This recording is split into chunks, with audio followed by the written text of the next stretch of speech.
সোনার বাংলা আমার বোনের গায়ে হাত দিলে কোন সাহসে। এই ঈদে জামা জুতো অ্যাক্সেসরিজের ডিসকাউন্ট।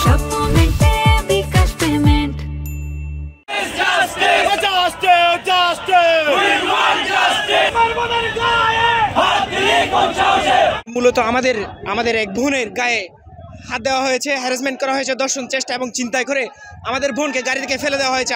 আমরা একটা সুষ্ঠু বিচার চাই। সন্ধ্যার পর থেকে প্রশাসনের এখন নীরব ভূমিকা, আমরা যথেষ্ট হতাশ। আমরা প্রশাসনের কার্যকরী হস্তক্ষেপ চাই।